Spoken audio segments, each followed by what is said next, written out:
This is Jonathan Gilliam back on the Experts Podcast. The truth has arrived.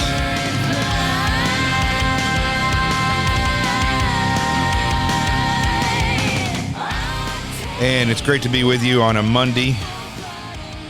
Well, Mondays just aren't the same anymore. But anyway, it is what it is.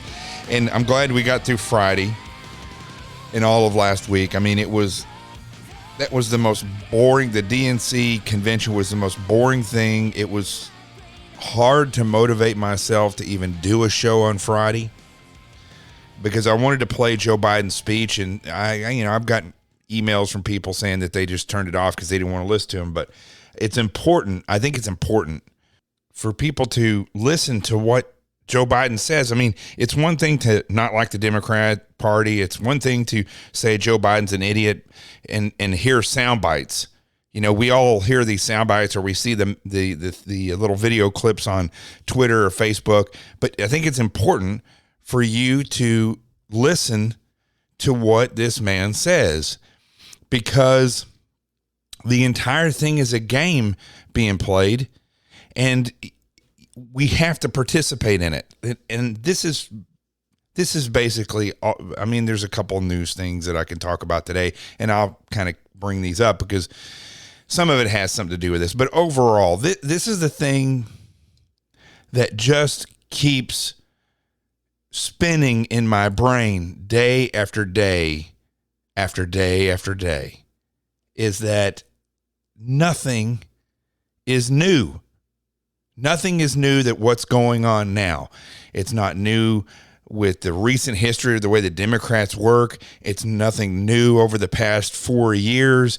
It's nothing new since the last election. It's nothing new since the Revolutionary War. We have literally gone back past the Civil War all the way back to the Revolutionary War. And I watch the people, and there's so many different areas in where the people are failing. And it's mind-boggling to me how people have no clue about the reality of what freedom is and how it's sustained and the type of people that will want to destroy it or want to own it and want to take it over, and the behaviors that people who are about to be oppressed will exhibit, because that's what the American citizenry is exhibiting, these types of behaviors. And my gosh, I don't know what else there is that can be done, but I think it's important to see this instead of just talking about this stuff, instead of just saying, oh, they're idiots or they're communists or, you know, whatever you want to say that's probably true about the left and, quite frankly, the right. You have to look at this and stop being such a puppet. And that's the one thing that stands out after last week and the week before that and the week before that. And I do this show on a daily basis, and I go through the news and I talk to people. And 2 years ago and last year, as I drove across country and met all these people, the thing that just keeps jumping back at me is the fact that none of this is new. And we just keep, human beings in general just keep spinning in this circle. But yet, we in the United States, it's not like we fought this Revolutionary War 1,000 years ago. It was 240, something years ago. I mean, it happened within a period of time, but over 204, just around 244 years ago is when we got our independence. But that period of time, we were under the rule of Great Britain. And if you want to understand what this is all about, I've been binge watching this show Turn. It's originally from AMC television, but it's now on Netflix. I know people hate Netflix, but this is worth seeing. I don't care how you get to watch it. If you watch it on Netflix or if you find it on, whatever it's offered on, Apple TV, I don't know what it's offered on, but find it. Turn, Turn. And it's about George Washington's spy ring Culper crew or gang or whatever they called them out here on Long Island. And the story about the Culper group, this spy group that George Washington was using out here and through New York, is fascinating. The work that they did and how they were developing. I don't want to say make it up as they go along, but they were developing a lot of the spy craft that's actually used now. And they were already, spying has been around since the beginning of man. One person would spy on the other, but spy craft has been developing since then as well. But it's really in the past, I don't know. I don't even want to say the past couple hundred years. I mean, for thousands of years, it's been developing.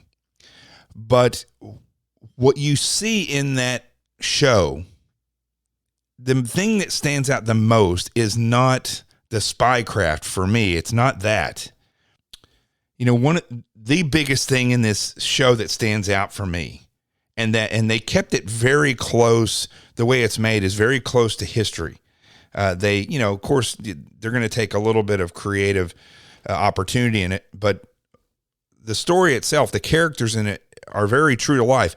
And the thing that stands out most that people don't realize, these rights that we have in the Bill of Rights, and they take them for granted, and the left tries to skew them to fit their needs. And but I don't think that most of the people, young or old in this day and age, understand these amendments and why they were written by the people that wrote them. And when you watch this show, even though it's about a spy ring, the Culper ring, that's what it is, Culper ring, the thing that stands out the most is that you see the amendments, you see the rights being violated before these things were even written, before these things were even out there. And you have to ask yourself, why? How could they, how could I be feeling this about the British taking away the guns of the people and keeping them in an armory because you couldn't have a gun in your home?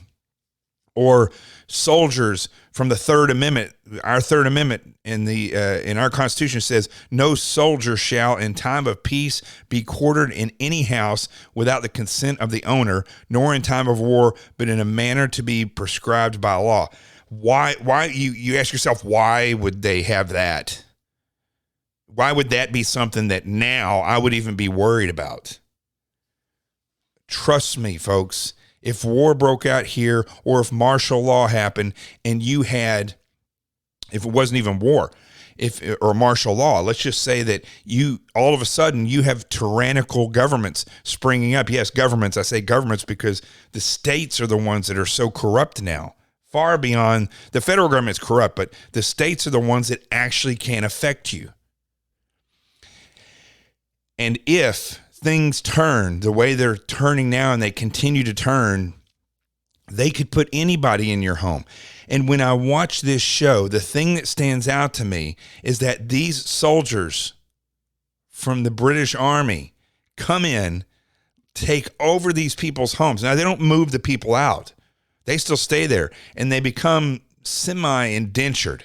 A lot of the times it's almost as if it's like a cousin that came and stayed with them, and they're just in their home.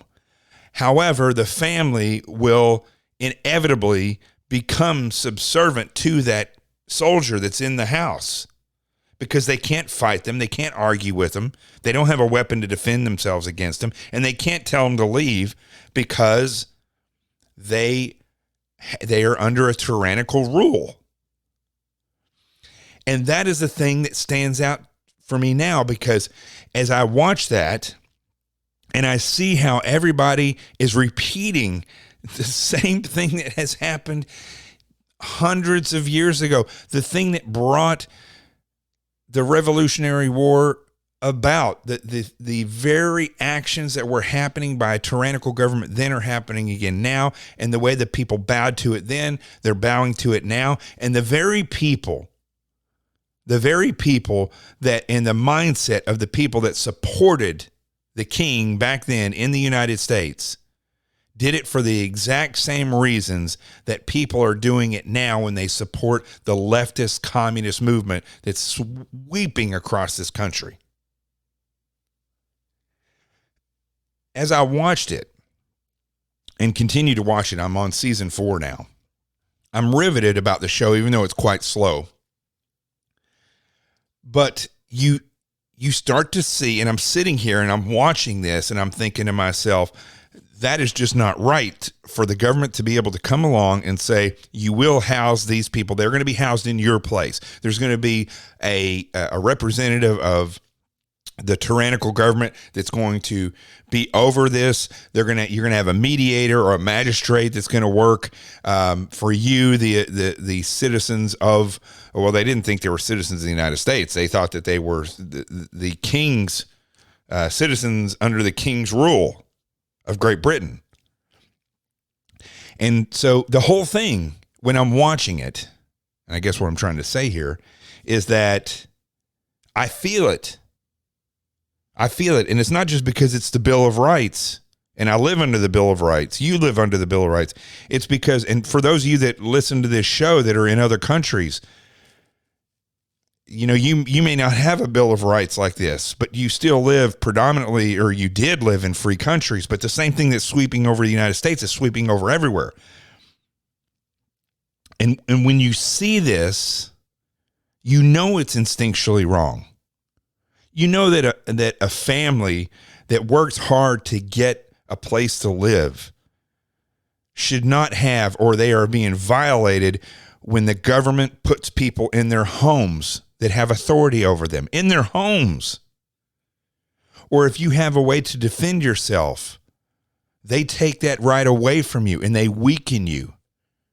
Freedom of speech, you can't say things against, in that day and age, you couldn't say things against the king. You didn't have freedom of speech to say whatever you wanted.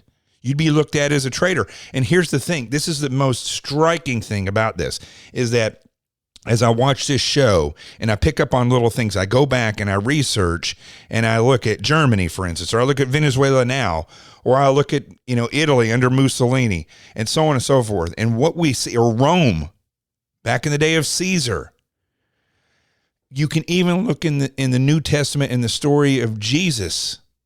And what you see is extreme, not from Jesus, but the people, extreme paranoia. Because people in all those circumstances in Israel at that point in time, when the Romans held that city or held that entire country, what you saw then is what you saw in all these other areas, is extreme paranoia of that you're going to be turned in, that you're going to say something wrong. You're scared because you can't defend yourself against those tyrants that are roaming around. And people inevitably become nasty. I mean, look at social media. It happens right now. Look at the cancel culture. It's happening already. You can't even say something joking with somebody that you may know. I told you the story. I think I've told it on here before. I know I told it on Hannity's radio show when I hosted there once.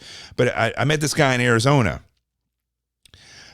He's Dominican, but one other story I've told you before is when I first came to New York, I met Dominicans. I didn't know that somebody from the Dominican Republic that has black skin doesn't look at themselves as black. They look at themselves as Dominican, and they don't like to be called black. I had to learn that lesson when I came here. Anyway, I learned it in a funny way from a good buddy of mine, Angel, who's a detective on the NYPD, who's Dominican.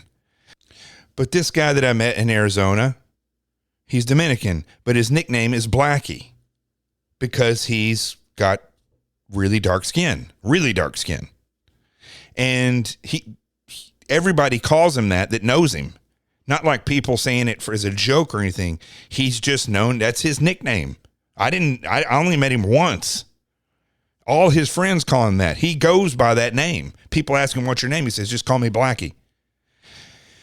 He also is very wealthy and was working for, I don't want to say where it was in a hospital, but he was a representative for a contractor that was working in the hospital. And he knew everybody. The guy's a great guy. And he's coming down the escalator one day, and a nurse or somebody who works there is going up the escalator.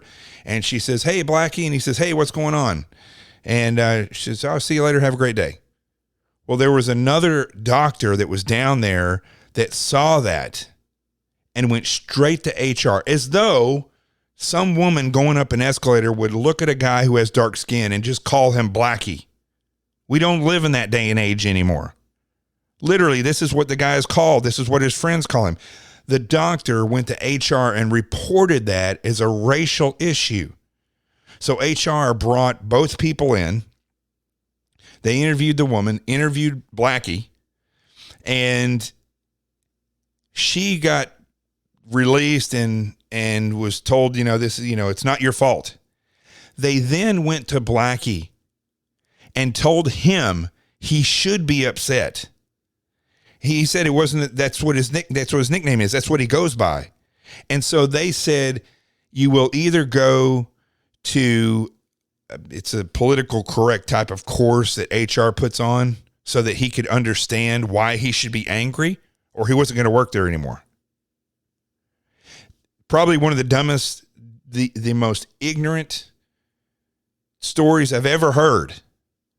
That Blackie had to go through that because he wasn't offended enough.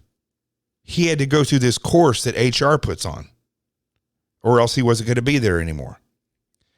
You see, that type of mentality is what I'm seeing repeated from the Revolutionary War, from Venezuela, from Russia. You heard about it in China, in Hong Kong. You heard about anywhere a tyrannical government exists. The people become paranoid, and other people, and you see it in this cancel culture, okay? Somebody in Walmart or some other place doesn't have a mask on. If I see that, I really don't care. I don't even care if they have COVID and they're in there with a mask off. I'm not going to go up to that person. I'm not even worried about the COVID anymore, but I'm not even going to go up to that person. I'm not going to go complain they don't have a mask on. I'm going to go and do my shopping and mind my own business. But you see all these videos of people going up there and getting in their face and complaining and filming it and getting an argument with them. Why? Because they're little tattletales. And that's the other problem, is that you have people that whatever is being told, you will do this. It's just same thing you see in children where they say, "Oh, Bobby didn't eat all the cereal. I saw him pour it out in the sink." Mind your own business, kid. Man, if I was a parent, I would, listen, I got the belt when I was a kid. I got the switch, and I'm glad I did. Now you have all these adults running around with no discipline whatsoever, and they're like those little kids. They just want to go up and tell you how wrong you are. And again, whenever I look at all these different places where tyrannical governments exist, these people blossom. They absolutely blossom. We are living right now in, it's almost like a pre-dawn of this tyrannical rule. And it's not like anyone's coming in and taking over with guns. I can literally see it. I can see the whole society twisting and just turning like a slow clock backwards 200 years. The paranoia goes right along with that cancel culture. The little tattletales, people who for some reason feel some type of pleasing thing by telling you how wrong you are instead of going on about their business.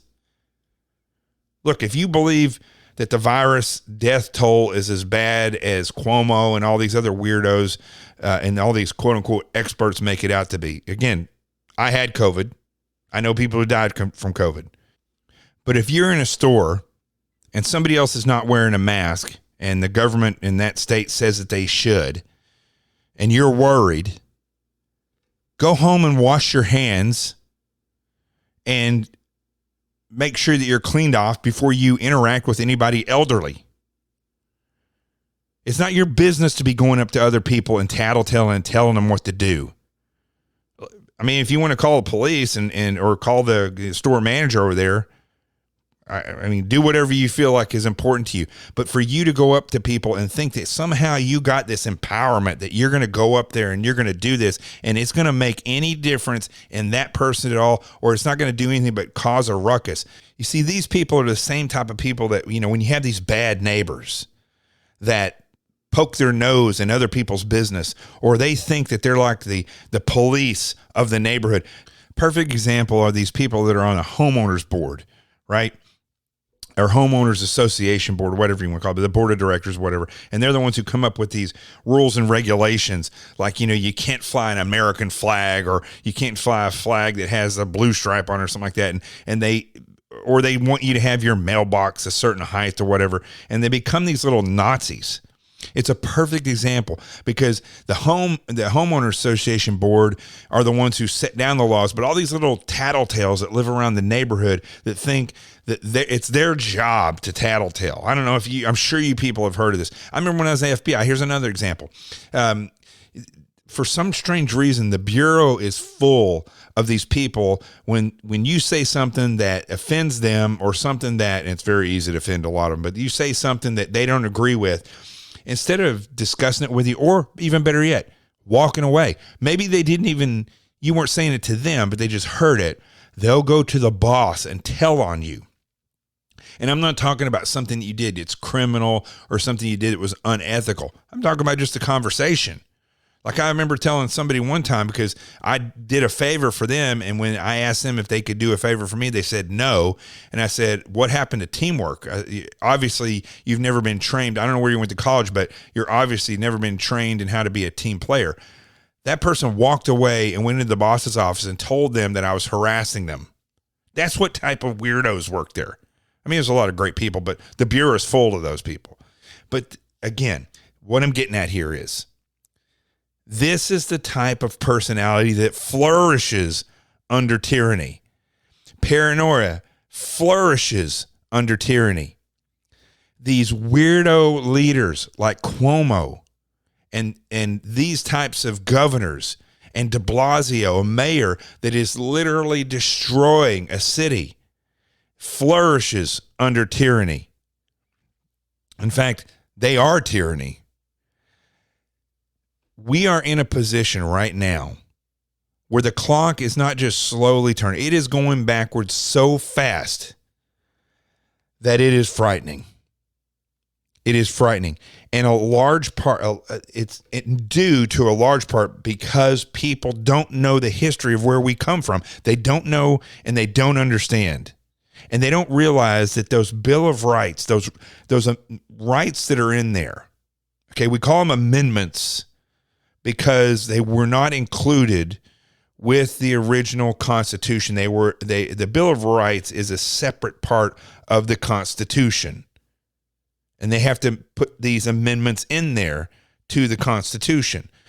Now, they were built that way. Some of the founding fathers argued to have the Bill of Rights in the Constitution. Others argued to have it out and separate. And so that's what happened. And so these amendments, actually, in one way that it's really great is that it stands out. The bad part about it is that people, when they hear the word amendment, especially people, progressives on the left, they think, well, the Constitution's been amended this many times, and they think that if you don't like it, well, you just amend it. But that's not the purpose of how it was amended. They were amended so that they could be added to, so that they could be standalone themselves, so that they could write the Constitution and then lay out the freedoms and the way that certain things would be governed, the way that government would be set up, in other words. So when we look at these rights, and then when you watch a show like Turn, and you sit there and you feel something in your gut because you're like, you know, this guy's quartered in their house that is not even from here. Was never asked to be there. They just said they're there, and they become this ruler in their house. And these people's homes that were born there, lived there, grew up there, worked there, saved the money and built these homes, now are occupied by a soldier a tyrannical soldier. And when you see that, you feel this thing in your gut. Or when the soldier says, well, why do you have that gun there? Why do you have that pistol there? That pistol was supposed to be removed. Now, I'm going to overlook this, but we're going to have to take that pistol and put it in the armory with the rest of the guns and the gunpowder at that point in time. It'd be the same thing as having basically the bullets now. That sinking feeling that you feel when you see that, or when you watch a documentary or watch Turn, and you see people, how paranoid they were and how they were nervous to say anything, how they couldn't just print anything. The second episode of this podcast, when Drago is talking about, Drago, the Navy SEAL, who was a Polish citizen that was in a socialist re-education camp or a prison, how he talks about how that occurred because he was part of the Freedom Underground. He basically had a typewriter. And that's what got him put in jail, was having this typewriter. And when you see these things and you hear these stories and you feel that cringe inside of you, the reason that you feel that is because those rights that are in the Constitution are God-given rights.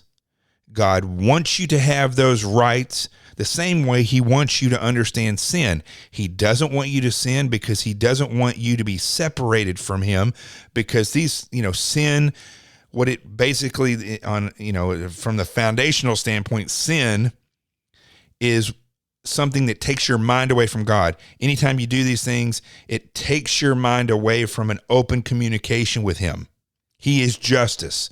But also in your brain gets conflicted when you do things that are wrong or not good for you. Or maybe you do this and you get sick. And then you're worried about being sick and you cannot concentrate on God's will in your life. So the same way that not doing those things is there. It doesn't matter if they're written on paper. It doesn't matter if Moses wrote it or if anybody ever talked about it. It's instinctually inside of you. So that you can have, and it's meant to be that way, so you can have a clear walk with God. These rights that are in the Constitution are God-given. They're natural. And so when you feel that, it's because it's a part of you. God wants you to have these rights. He wants you to have freedom of speech because he wants you to be able to say and think for yourself. He doesn't want to have to control you like a puppet. He wants you to be a free thinker so that you can choose his will. Because remember, you're only here 80 years at the max, 90 years. Very few people live to be 100. That's it. That is it. Look at yourself right now if you're listening to this show. If you're in your 40s or 50s or, you're 20. I mean, think about that. 70, 80 years old, that's it. That's all the time you will ever spend here. That's why these rights are so important, because those 80 years that you are here, God wants you to have the freedom to walk with him clearly, to choose that walk, not to have it forced on you. That's why the Second Amendment is so important. Right? Because he doesn't want you to live under tyrannical rule. So you're paranoid, you're worried, you can't say what you want to say, you can't feel what you want to feel. Maybe you're told how you need to worship. These things are in us. They are God-given, and you can feel it when you see it. And if you don't, you're in the same denial as somebody who's doing something sinful and totally ignoring it or denying their own guilt and saying, no, listen, I know this is real, not just because of church and the Bible. I know it's real because I've interviewed more criminals than you can imagine. And when I talk to them, especially if they've done something really bad and they don't want to get caught, when you talk to them, there is a part of them that is wanting to confess. Now, you may laugh about that and you may say, yeah, if I did this or if I did that, I know I could get away with it and I would never confess or even, worry about it. There's no way they could get me. Yeah. You have no idea how sin inside of you causes you to want to scream out And that's the conflict that we have in our minds most of the time when we do things that are wrong. And many of these people that I've sat down with, hardened criminals, when you tell them, listen, you know what you've done. And I know what you've done, and you know that I know. Now, why don't we just cut through this stuff, all this nonsense, because I can see in you that it is crying out that you want to get this off of your chest. And I don't blame you. I don't blame you at all. What you've done is a very hard thing to deal with. It's hard to keep it inside of you. Now, you can smile if you want, but I know what's going on inside of you. Now, they may not confess right away, but when you lay that out and you lay that opportunity to get that off of their chest, you would be surprised how many people that have done really bad things, they know they're going to go to jail, will confess. Not even because they want to get a lesser sentence, because that sin is on their heart. Well, that denial that people have that allows them to continue to do bad things is the same denial that people have when they deny their freedoms, their God-given freedoms. And that's why some of the most angry people you will ever meet are people who are leftists. They're not angry because of what you're doing. They're angry because of what they have done, because of what they're doing. Instinctually, they know it's terrible. And it's a heavy burden to carry. Many people carry this burden with them until their dying day, and they die nasty individuals, more so now than ever, because the closer we get to tyrannical rule, the nastier they become, because they deny the reality of freedom and God-given freedoms. They deny that more and more. There's a direct correlation between the two. I've seen the behaviors. I've talked to people on both sides, up close, criminal and people who are these leftists who just deny, and people who believe, will openly admit communism is the greatest thing. Many of them not understanding whatsoever what they're getting into. They have this delusion of a utopia. So I hope this helps you understand the reality of where we're going and the way that people are starting to behave and why. Because as I watch this show turn, again, I'm pushing this show because if you call yourself a patriot, or you call yourself somebody, you claim to be somebody who understands the Bill of Rights and freedom and, I know all about the Revolutionary War. You need to watch this. You need to watch this. Listen, even the Civil War and the mindset of where we came from to where we are now that is now being erased and going backwards, not because of white supremacy, but because of leftists and their assertion that if you don't recognize somebody's color, you're a racist.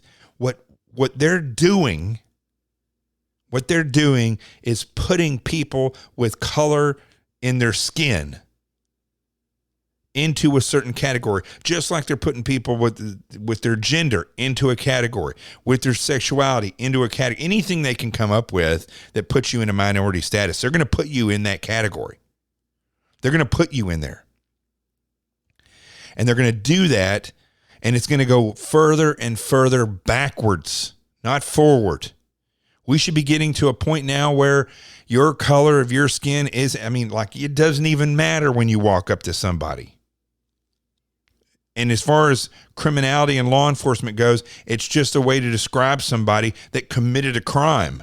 It's the only reason why you would use that in any way, shape, or form. But that's not the way it is now. Now they're telling you you are a racist if you don't recognize someone's color. That it must be recognized. We've gone to a point where we came so far, and now we're being pushed backwards again. And that's what tyrannical leaders do. They're like, it's like fishing. They throw the lure out there and they get it in the water and they're like, hey, look at this. There's a little worm right here. Hey, you really want to bite on this, or cricket or whatever, and they're slowly reeling it in. And the fish looks at it and says, I'm hungry, and that's a cricket.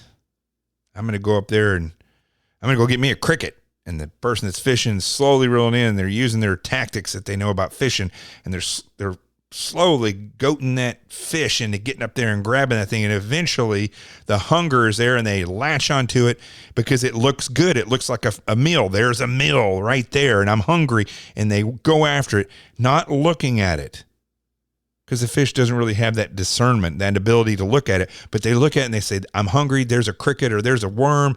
Wow, why is a worm floating in the water? I don't know. I'm going to go eat it because I'm hungry. Boom, they get hooked. They get reeled in. They get cooked. They get cleaned and cooked and eaten. Tyranny is the same way. They put that out there, all these different things. They make it sound like, claim that you're a black man, that be proud of that. Claim that you're a woman, be proud of that. Claim that you're gay and be proud of that. They're not doing that because they want you to be proud of your color or your gender or because of your sexuality. That's not why they want you to claim that and be proud of it. They want you to claim that and be proud of it because they want you to be separate, and they want you to be handled. And that's what happens when they put people in those categories. They just feed you what you want to hear. Once they convince you to believe a certain way, they feed it to you. And they lure you in. And then they pull you in under their control. Look, if you have dark skin and you want to be proud of your heritage, there is nothing wrong with that. But it's the people and it's the ideology that's telling you must identify yourself by that, and you must be proud. And if you believe that, then you must believe this way. You must vote this particular way. You must identify with other people who believe in this or that. It's all a game. It's all a game that's being played. And it's not a game to give you freedom. It's not a game to help you become a better person. It's a game to get you into a collection of groups, basically, because it's easier to control the collective. They want you into that collective mindset. And it's easier to control a group of collectives than it is to control a group of individuals. And that's what they're doing. That is what this is all about. And that is why when you look at the way they're defeating the internal natural feelings of understanding of these freedoms, the way they're defeating that is through anger and passion and division. So all these people out there, and it's not just on the left. Listen, politics is a dirty game. And there are people using both sides for communism. There are people on both sides that are using it for their own self-empowerment. There are people on both sides that are pure psychopathic, narcissistic type of personalities that will do whatever they can. It doesn't matter what ideology is out there, they would still be in power. And I'm quite sure, I know this is a controversial statement, but I'm quite sure that there is a tremendous amount of people out there that are intel operatives, intelligence operatives, that are running and for and winning campaigns based on all the things that I've told you already, getting you to hate that person or getting you into a category that they can feed you that passionate feeling that you're longing for because you believe you are categorized this way. It is happening all over the place on the left and the right. And ultimately, whether it's the left or the right, the one thing that is occurring is the same thing that's always occurred when people get into this position in free countries. They give away their freedom because they're just like the fish. They get reeled in and they have too much time on their hands for one right now, although it's getting ready to bite a lot of people in the rear ends when they don't have any money anymore. But people spend, because of social media and because of the news, people are enthralled with this, and they think they have learned, because these smartphones, they think they know so much more than they really do. And ultimately what's occurred through the media, social media, and these smartphones and computers is that people have, it's even easier to get people into these groups. Way easier. Listen, 50 years ago, it would have been extremely difficult to get people into this many categories. 200 years ago, it would have been 1,000 times more difficult to get people into all these categories, to be so angry, and then to use those groups to divide the nation. I mean, basically during the Revolutionary War, there was basically two groups of thought. You were the rebels, which I find very interesting, and I'll tell you why in a minute. And then there were those who fell in line with the king of Great Britain. So I could keep going on this, but it's so clear in my brain.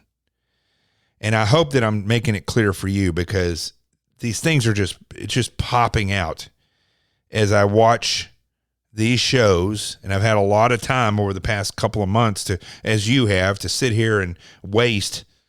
And I've been able to, these things have just jumped right out at me because I've been watching so many of these documentaries and things. And a lot of them are produced so that you will feel or see a certain thing. But like I've said before, time and time again with this show, you could have all these, crappy stories that are, that they're geared to the left or to the right, not because people in media are all leftists or conservatives. A lot of people in media are going to, like, for instance, the conservatives are going to give you what you want to hear because you're grouped into the conservative group.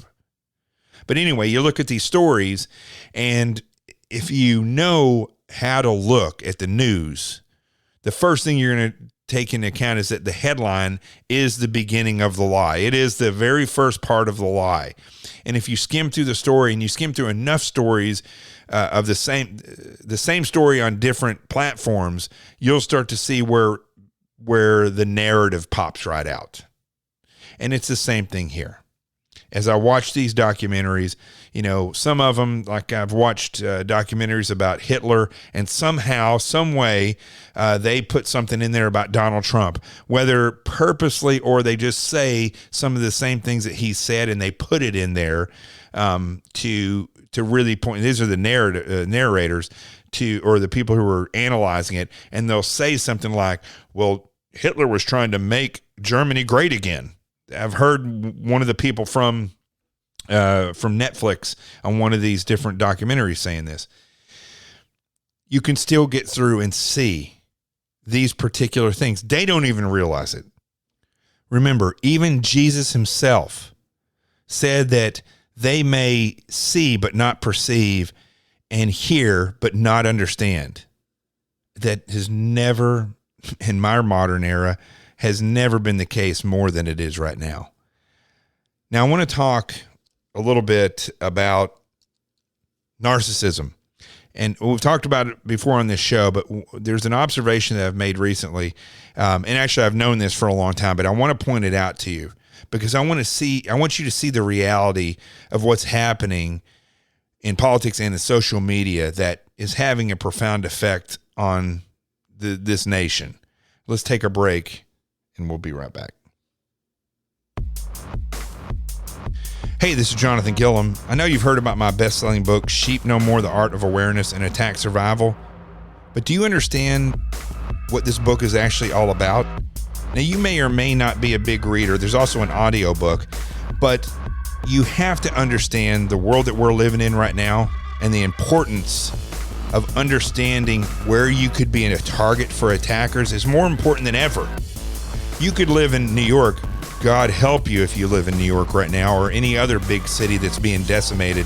If you do, you need to understand how people would attack you, who would attack you, why they would do it, where it would be carried out, and the times that you're most vulnerable. If you live in the middle of nowhere, right now is probably more dangerous than it's ever been because law enforcement is being decimated by cities. This book, Sheep No More, The Art of Awareness and Attack Survival, shows you how to target yourself and in turn around and make better choices for defenses, for plans of action, and an overall awareness. Now, along with this book, there are 2 workbooks that you can get. The Threat Assessment Workbook that lets you completely develop these plans of how an attacker would look at you, and then take that information and put it into workbook number 2, which is a defense assessment workbook, where you come up with these plans of defenses, awareness, and mitigation strategies. Now, for the children, The Adventures of Team Little Bigs, a parent's book for children, is a book of pictures that have safety and awareness built into it. And then the parent goes to the website and gets the lesson plans. You hand the pictures to the child and you teach them what they will have to learn eventually, and hopefully they'll learn, but you can teach them as children how to be safer, more aware, and how to communicate. Sheep No More, The Art of Awareness and Attack Survival. It's 2 workbooks, and The Adventures of Team Little Bigs, a parent's book for children. There is nothing else out there like this. Get it and make your homeland secure again. And let's get back to the show.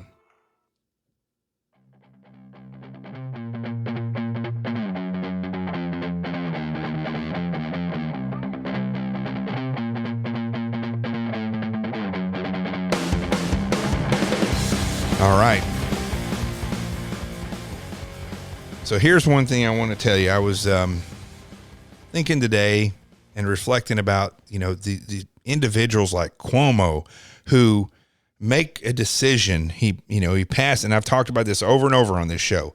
He made the decision to pass an executive order to put COVID positive patients into elderly clinics and literally killed thousands of people. We don't even know how many died because of it. We know in the homes, I guess now they're saying upwards of 11,000 people, between 6 and 11,000 people that we know of. But we don't even understand, and we may never know, how many people caught it and then went to the hospital and died there, and how many went home and infected their families. We don't know. Now, I know a lot of you are having a hard time with this virus and you're saying that it's not real. The masks are worthless. I do believe that the masks are worthless. I think that if you're in an area where somebody has the virus and they're very sick and you know it already, yeah, you should probably wear a mask. You probably wouldn't be around them anyway because they're going to be in the hospital. But we don't know, and you may have a bad feeling about this and say, I don't like the masks, or I don't think the virus is real. But I know it's real. Trust me, I had it, and I know people who've died from it. And I know that these elderly people died, as I've talked about earlier in the show and on several shows. But this, the death rate went out of control for a period of time until mysteriously happened to coincide right with when all these governors stopped doing that.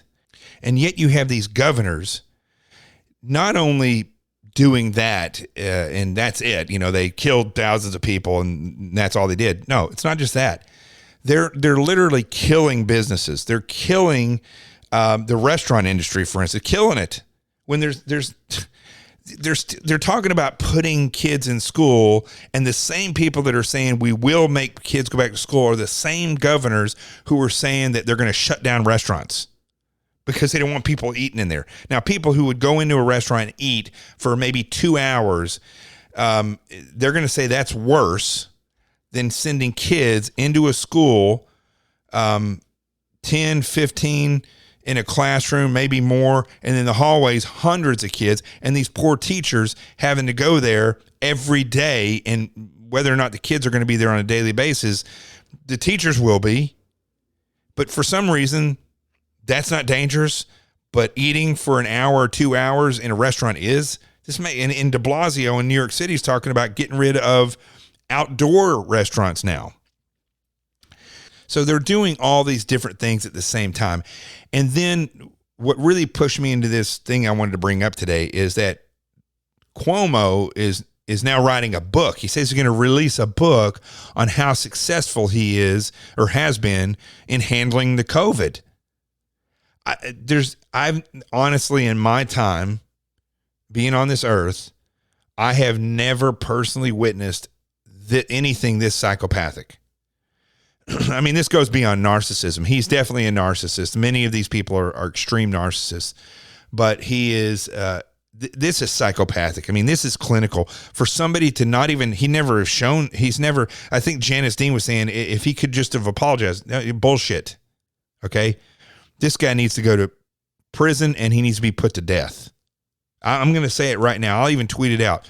Governor Cuomo needs to be tried and given the death penalty. He is a psychopath. But that is something that's pretty much known by a lot of people. What is not known is this extreme narcissistic behavior that is happening with social media influencers. And I hate that word, social media influencers, because it's basically saying you basically have no other talent except to get on and make people believe that you know what you're talking about. That's basically a social media influencer. What we're seeing now is that when we look at people that are now, some of these people are running for Congress, some of them are winning elections. But I've been watching these people for years, since social media really came on board as a way.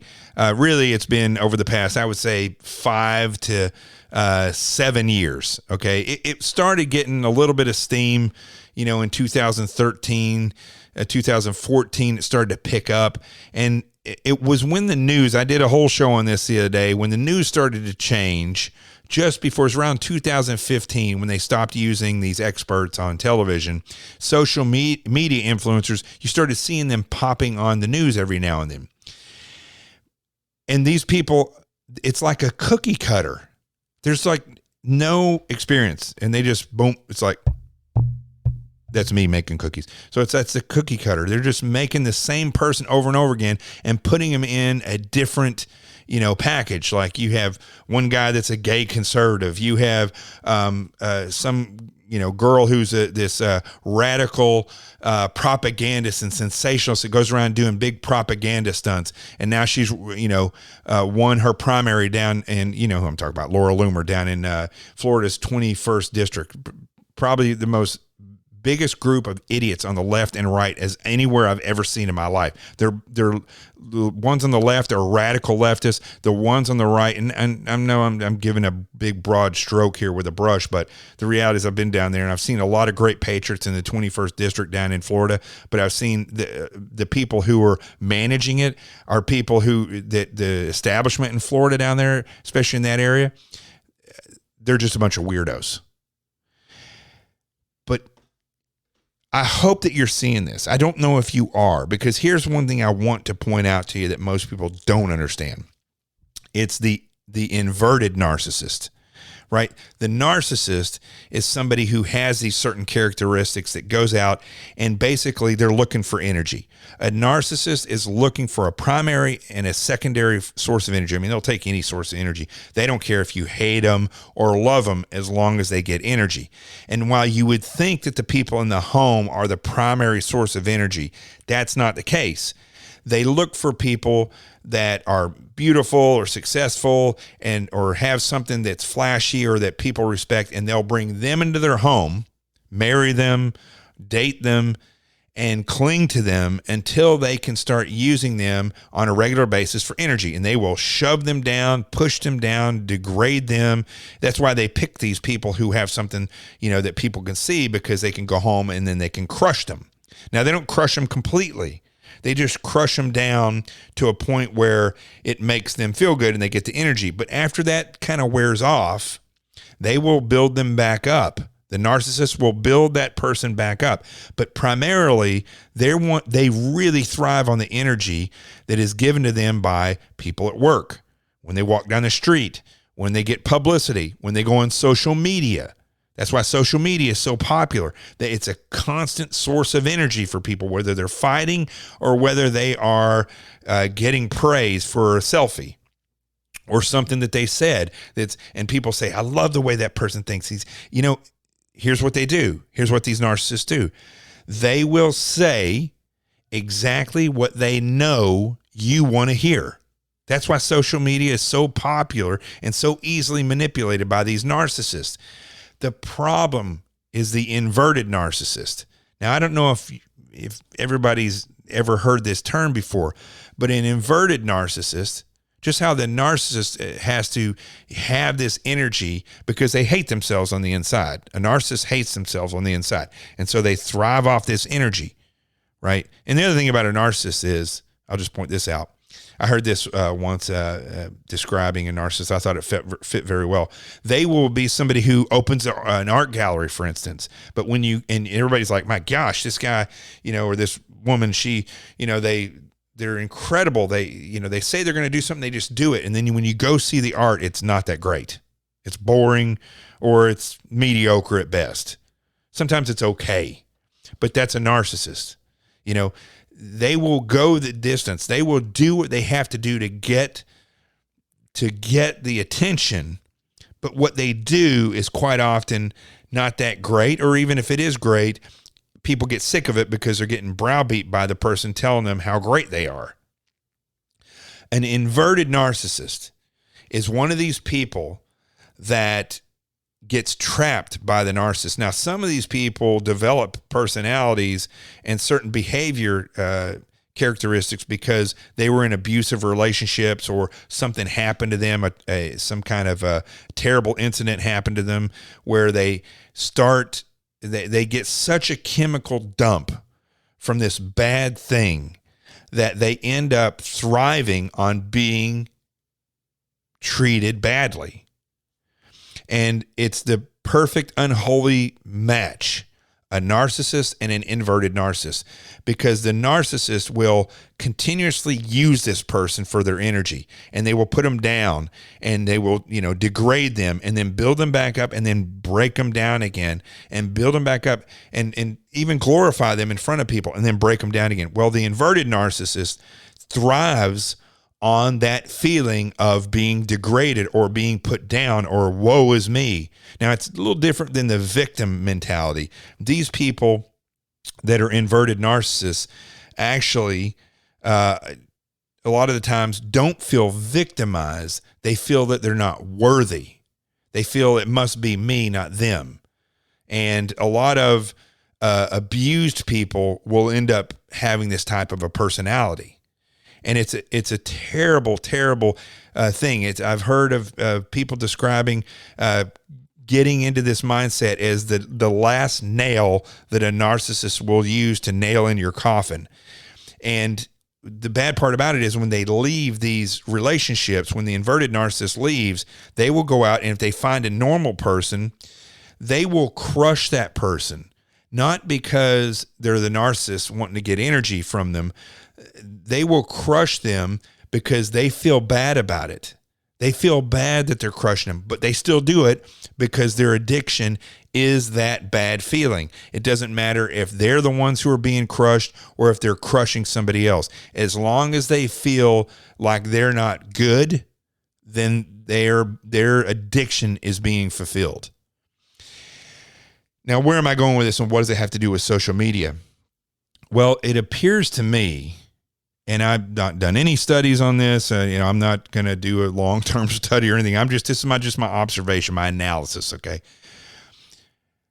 Social media is full, and politics are full, and media is full of these narcissists, and they pinpoint certain things. That's why it's easy to put people in these categories and use this, because it's as if society has now become a twist of this narcissistic, inverted narcissistic behavior where they don't even question what the narcissist is telling them. They just feel like it makes me feel good or it makes me feel bad.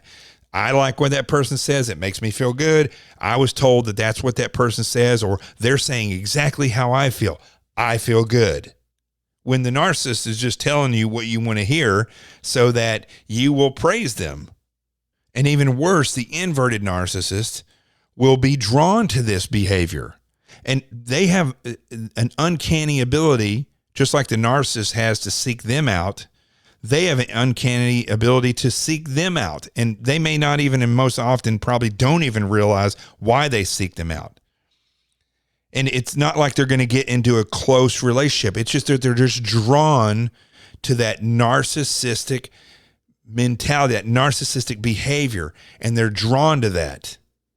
And that's why you see a lot of people that are drawn to these narcissists will defend them as though they are willing to take a sword for them, but then they say something that they don't like, and they turn around and totally just bash them or say things that are completely, off the wall and go off on them because they want to feel like they're not good enough. They want to feel bad. And they create this feeling between them and the narcissist, even though they don't know them, they're not going to meet them. But in social media, they're seeing enough of that behavior that they will eventually go off on them on Twitter or on Facebook, and they'll just go off on it because they'll sit back afterwards and that adrenaline is flowing because they went off and they told them exactly how they feel. And then they feel bad. They feel bad because they have cut that relationship. They have cut those ties with that person, that politician or that social media influencer, cut it off. And then they sit back and they feel bad. Now, I hope you don't fall into either one of those categories, but you can see how both of those people can go around and influence what you feel, what you see. No one is better at painting a picture of themselves than a narcissist. And nobody will defend that narcissist better than an inverted narcissist. And I've seen this before many, many times. I've seen spousal abuse where the police show up and the spouse is the one that called. And when the cops get there, the spouse ends up defending the person. Or even better, you may hear about a husband that is terrible to his wife, and the family knows that they're terrible. The wife has told them that they're terrible and had all these conversations with it, but then they break up, and then all that the woman wants to do is get back with that guy. And then when they do, and they feel terrible, they feel awful, and then they get back with him, and then they're treated awful, they feel terrible, and then they get away from him again. And what do? They turn on their family. And they break their family up, and then they feel awful about that. And this cycle happens, right? Well, it's very similar in social media where the person that is the inverted narcissist will paint this incredible picture for the narcissist to their family. And so the family ends up going in there and committing to loving and treating and embracing this narcissist because they believe the lies, because the lies are being sold by this duo, this unholy duo. The narcissist creates the image and sells it, and then he has the counterpart, the inverted narcissist, that's helping sell that. So on social media, you may have people that are inverted narcissists that will never, ever, and have never, ever met the person that they're defending and that they stand up for. And they will, to their dying breath, and they will just do whatever they can to defend and to paint this beautiful picture of this narcissist because it's an unholy alliance. And you will be influenced by this. You just tooting along, normal person with no major, we all have issues, but no major issues. And these, you see on social media, this beautiful picture of this person that's saying exactly what you feel. And trust me, it's not hard to say exactly what you feel because most people only feel the things that get them enraged are things that they watch on television because, or they see on social media because, you know, you're going to dress like other people tell you to dress. You're going to use the lingo that other people tell you to use. You're going to divide yourself up into groups because you've been told you identify this way. And so now you're in these groups, whether you're angry about it or, you know, whatever, you have a hairstyle or, you drive a Jeep and you drive down the road and people wave at each other with a Jeep or motorcycle. I mean, you're in groups. So you ride a motorcycle and somebody puts a Harley page on Facebook, you may join that Harley page. And then they're going to tell you, the cops are doing this wrong or government's doing that wrong. And then you get involved with this or that. You see, these are the way that they mold your mind. And so you may be tootling along and you see this person that's saying exactly what you feel. Good gosh, this person says they're conservative and they're a big Trump supporter and they believe in the Second Amendment and they believe in the First Amendment and they're saying this and they're saying that. Wow, they must be a patriot. Oh my gosh, they just did this big thing and I can't believe they said this. I've been wanting to say that forever and they said it. And then you have all these other little champions running around saying, yes, that person just said it, and they like everything and they go out and tell everybody about it. And now all these people are coming in, and it's just like the family that has the daughter who's in love, who's an inverted narcissist, who's in love with this narcissist, and they're just going to sell that picture. And so you go and you start defending him, and you end up ignoring things that, you know, if you met some of these people, which I've met a lot of them, and you meet them, you're going to be like, I would never hang out with that person. And in fact, you meet them and they won't even give you the time of day, or they do. They give you the time of day, but it's in a very superficial way. Most of the time they won't give you the time of day, or it's all about them when they meet you. Now, I hope this helps you understand what is happening on social media, because it's directly correlated with what I was talking about at the beginning of the show. And it's how you are being hoodwinked. I should say we're all being hoodwinked. It's how you're being led down this road to believe that these people are great patriots, or that person is that are total leftists, or this person that's on the Republican Party must be great. You're being hoodwinked by so many people right now. Why? Is it because more of them exist? I don't know if it's because more of them exist. Maybe more of them exist than used to, but the platform is there for them to come out and shine. That's why when you look and you say, how is that person famous? Or they're probably not famous. They're just social media famous, right? You look at them and you say, they're such a cheese ball. How could that be? Because they know how to sell it. Narcissists are a natural crafter of image and persona. That's what they do. They hate themselves so much that they just create these personas. And the inverted narcissist is their ultimate salesperson. It's the unholy alliance. Happy Monday. I hope you enjoyed the show. It's great to be back and start the week with you. What I want you to remember is this. Everywhere that you've seen tyranny, whether it was in Cuba or in Venezuela or Russia or China, and even here 240 years ago and happening now again, whenever you hear these stories about soldiers being quartered in your homes without you choosing, or weapons being taken away, or you hear stories about how when you say the wrong thing, people tell on you and you get turned into the government, the reason you get that sinking feeling is because freedom is instinctual. Why is it instinctual? Because God wants you to be free. And why does God want you to be free? He wants you to be free so you can choose who you want to be, and so that you can choose Him. And without freedom, you're not free to be either one of those. That's what's going on now. I'm Jonathan Gilliam. This is The Experts. The truth has arrived. Peace, and we're out of here.